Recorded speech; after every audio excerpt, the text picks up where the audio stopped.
안녕하세요. 부산부동산 스터디입니다. 50주차 이제 2주밖에 남지 않았습니다. 50자 주간 브리핑 해보도록 하겠습니다. 하락률 순서는 지난번과 똑같습니다. 부산이 뒤에서 두 번째, 대구는 앞에서 두 번째. 제목은 탈출 기회를 주는데 투자 기회로 보더라, 이렇게 잡아봤습니다. 성장률 높던 시절에나 급반등이 가능했지 지금 성장률 형편없거든요. 급반등을 기대하시나요? 과거에 일시적 2주택자 조정 해제로 보유의 이유가 되고 보유의 이유가 되는 동아줄이 내려왔어요. 그거 잡은 사람들 자산 증식 엄청 했어요. 이번 특례 보금자리로 나오는데요. 저는 이것을 탈출의 동아줄로 봐야 된다. 우선은 이렇게 해석을 하고 있습니다. 나중에 추후 변동되는 내용들은 또 그때그때 알려드릴게요.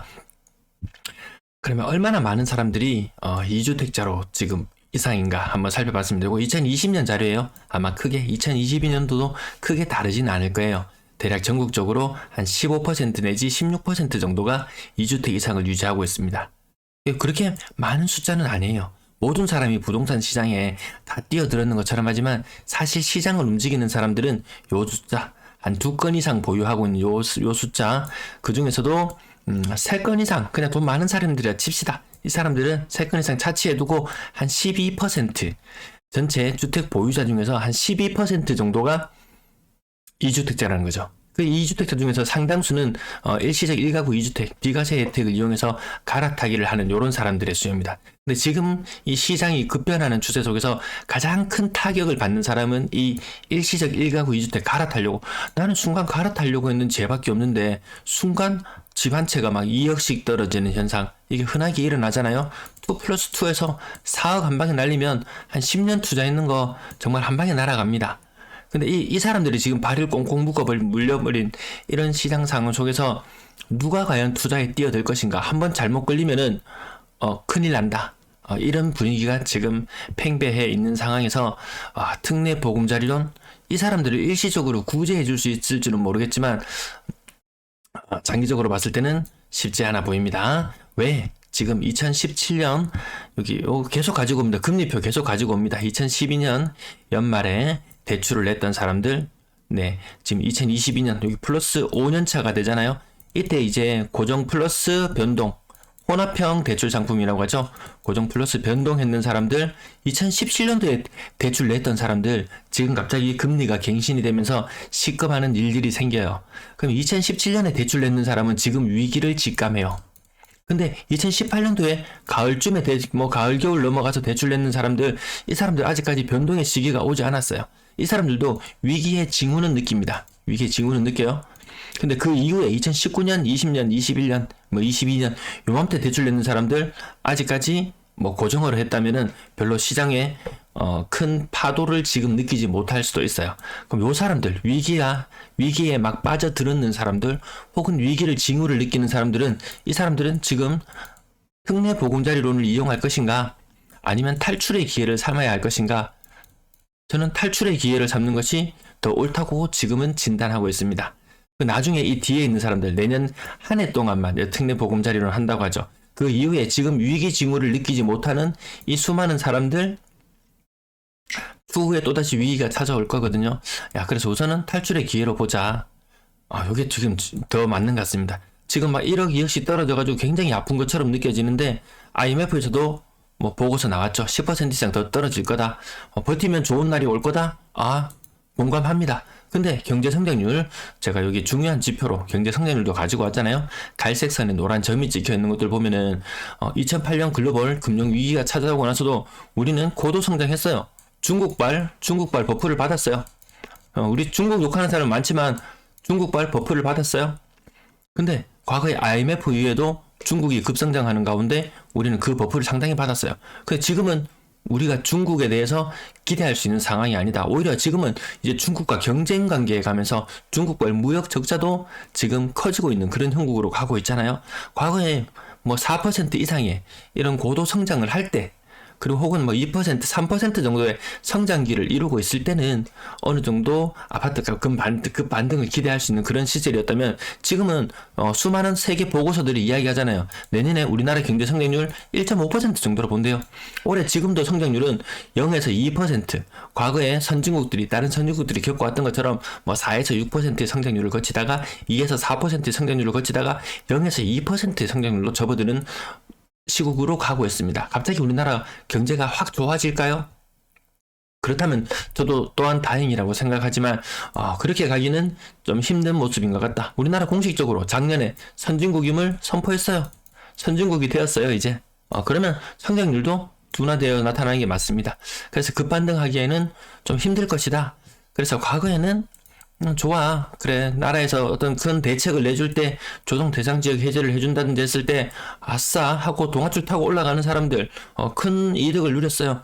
지금 특례보금자리론 위기를 인식하는 사람들은 요 때가 왔구나. 그나마 내가 지금 탈출하지 못해가지고 지금 전전긍긍하고 있는 이런 상태였는데 또다시 기회가 왔다고 누구는 달리려고 생각하는 틈에 누구는 이걸 기회로 매수자가 나타났군 하고 물건을 정리할 수 있는 기회로 삼을 수도 있을 거예요.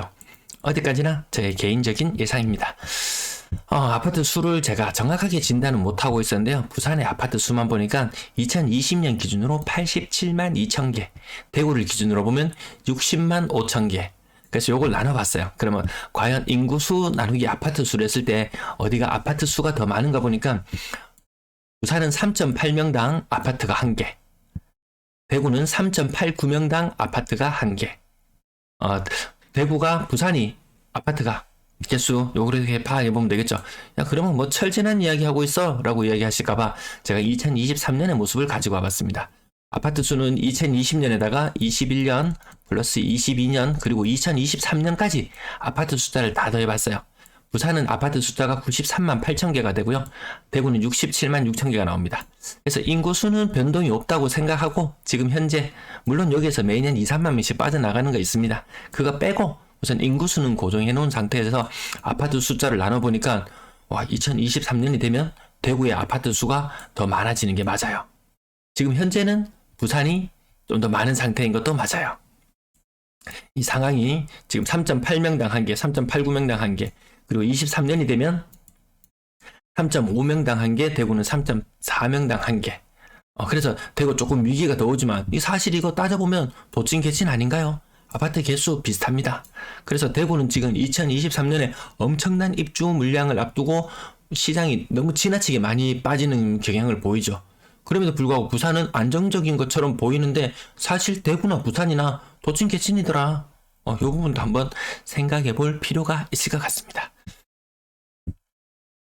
자, 이어서 다시 매수 우위 지수 다시 가지고 왔어요. 전국적으로 동조화되어서 어느 한쪽으로 쏠림을 발생시켜야 되는데 쏠림이 발생되지 않더라는 거죠. 어느 지역이 먼저 떨어진 대구가 먼저 다시 상승을 해줘야지 그 다음에 부산도 떨어지고 있는 부산도 또다시 하락을 멈추고 상승을 또 도모할 수 있을지는 모르겠지만 그런 게 없어요. 대구 사람 부산 안 가고 부산 사람 대구 안 간다고 계속 말씀드리죠. 왜 자기 지역에도 먹거리가 충분히 보이거든요. 근데 뭐가 문제냐? 돈이 없을 뿐이지. 네, 이미 돈은 시장에 많이 충분히 투입되었다. 12월 12일자까지 조금 상승하는 지역은 인천 지역이 조금 더 반등을 해나갑니다. 인천 지역만 매수 우위 지수가 조금 올라가는 정도고요. 빨간색의 부산, 빨간색의 대구, 파란색의 부산은 아직까지 힘을 못 쓴다. 인천도 힘을 쓰는 듯 보이지만 이거 60 이상 올라가야 돼요. 60 이상. 그래야 시장 분위기에 반등을 꾀할 수 있습니다. 아직까지 20 이하라는 말은 상승을 위한 동력에는 어림도 없다. 정부에서 경착륙을 막겠다고 여러 가지 대책을 내놓는데 그거 약발 안 먹히면 이제 정말 노답이다. 끊임없이 정말 L자형 쭉 흘러내리는 일밖에 남지 않은 듯합니다. 자, 다시 가지고 왔는데 아직까지 북서풍의 영향이 대구가 차단해주면서 부산까지는 미치지 못하는 모습. 그리고 광주와 울산이 요렇게 제트기류의 영향을 막아주고 있는 것처럼 보입니다. 하지만 부산도 아까 인구 대비 아파트 수로 보나 전세 물량으로 보나 여러 가지 취약한 부분이 많이 있다는 부분. 아파트 매매 가격 지수 인천 보면은 과거에 미래에 부산이 보인다라고 이야기 제가 자주 말씀을 드렸는데 인천이 낙폭 키우는 속도가 장난이 아니죠. 슬라이드로 미끄러져 내린다. 초창기에 먼저 하락했던 대구나 대전 같은 경우에는 천천히 빠졌어요. 대응할 시간을 줬어요. 다만 사람들이 대응하지 않았을 뿐이지 대응할 수 있는 시간들은 충분히 있었어요. 근데 인천은 대응할 시간을 안 줬어요. 부산도 지금 어떻게 보면 대응할 시간을 주고 있어요. 수많은 다른 광역시들이 이미 예고편을 보여주고 있음에도 사실 이거 말은 저도 쉽게 하지만 대응할 수 있는 사람은 없다고 봐요. 그 아주 용기 있는 사람들이나 대응을 하죠. 간혹 가다가 시청자분 중에서 나 2021년도에 이거 집값이 너무 비정상적이야 라고 생각하고 집을 팔고 전세를 살고 계신다는 분도 계세요. 그런 분들은 엄청난 기회를 잡지만 보통은 그 이전에는 그런 식으로 했다가는 패가망신하기 딱 좋은 그런 상황이었잖아요. 그렇게 용기를 낼 수 있는 사람은 많지 않더라. 저 또한 용기를 내지 못합니다. 하지만 시장 상황은 이렇게 흘러가는구나 정도는 가늠은 할 수 있어야 되겠죠. 나중에 시계 두드려 맞을 때 두드려 맞더라도 알고는 두드려 맞자 이런 느낌입니다. 전세 가격 지수 더 무섭게 빠지잖아요. 전국적으로 매매 지수보다 전세 지수가 굉장히 많이 빠지는데 이 상승을 하고 나가려면은 전세금이 올라줘야 되는데 플러스 5%밖에 못 올리는 그런 시장 상황에 묶여 있습니다. 나중에 급반등 힘들거든요. 과거에는 전세 대출 내줌으로 인해서 금리가 낮아지는 시기에 집값이 오르는데 전세 자금 대출이 불쏘시개가 되었어요. 근데 지금 금리가 높아지는 상황에서 전세 자금을 이 전세금 내고는 못 살겠다. 전세 자금을 은행에 일부 반환하고 더 싼 전세로 갈아타고 자꾸 하급지로 이동해 가야 되는 상황. 혹은 전세금이 떨어져서 그 자리에 머물러도 되는 상황도 발생할 수 있겠지만 이 전세 자금이 전체 아파트 시장에 엄청나게 투입되어 있는데 이 시장 규모에서 이 전세금 규모가 줄어들므로 인해서 아파트 전체 매매 시장에 대한 규모 또한 발목을 잡을 것 같습니다. 그 중에서 가장 전세가 위태로운 곳이 어디라고요? 저는 부산이라고 늘 말씀드리거든요. 자, 신고가 비율은 모두 이제 10% 아래로 다 떨어지는 모양새. 사실상 신고가가 의미 없다는 것 여러분도 다 알고 계실 거예요. 그럼 이거는 왜 자꾸 의미 없는 거 왜 자꾸 보여주는데 라고 할 수도 있어요. 여기서 나중에 급반등의 힌트를 다시 찾을 수도 있을 거예요. 주간 거래량. 자, 부산은 규제 지역 해제되고 나서 반짝이죠. 진짜 한 달. 두 달치도 채 못 갈 정도로 반짝 효과가 나타났고요. 대구 지역 갑자기 거래량이 확 늘어나죠. 주간 거래량 갑자기 왜 이렇게 많이 늘어났지? 요게 비밀은 숨어 있었어요. 뭐냐? LH 매입 임대 사업 때문에 LH에서 아파트를 많이 사들였어요. 그것도 시장 가격보다 훨씬 비싸게 사들이면서 거래량이 일부 확 늘어나는 것처럼 보이지만 효과가 없더라. 이런 모습이었습니다. 자, 매매 거래량 부산 1100건대 11월 달도 거래량 1100건대 정도 나올 것 같고요. 대구는 지금 요 취소 거래까지 포함돼서 거래량이 조금 더 쪼그라들 보입니다. 대구도 실질적으로 한 800건대 정도 거래량은 나오는 상황입니다. 왜냐면 의미 없죠. 네, 지금 요 바닥에 기고 있는 거래량 곱하기 3이 되어야 되는데 여러분 특례 보금자리는 혜택을 준다고 해서 사람들이 갑자기 집을 엄청 사고 팔고 이런 일들이 벌어질까요?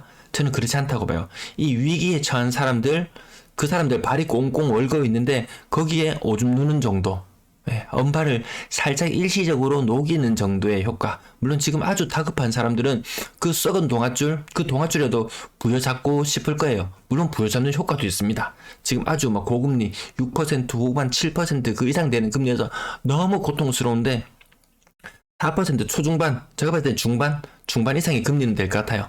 그 정도 금리로 나라에서 혜택을 주면은 그건 잡아야 됩니다. 그거 잡지 않으면 정말 죽거든요.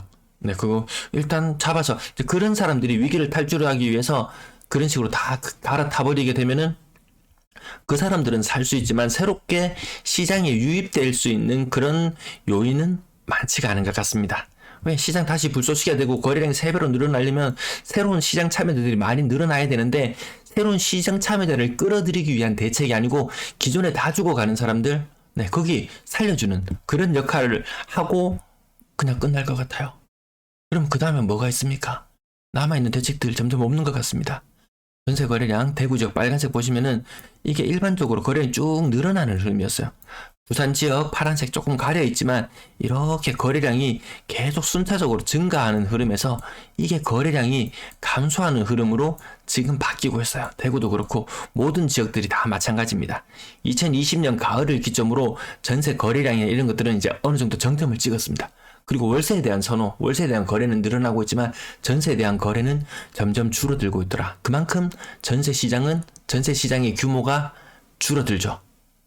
매매 시장 튕겨 올려줄 힘이 있을까요? 그런 힘이 없어 보입니다. 전세 거래량 인구 1000만으로 환산해 봤을 때 뿔긋뿔긋한 불들이 들어옵니다. 여기서 보시면 명확하게 보입니다.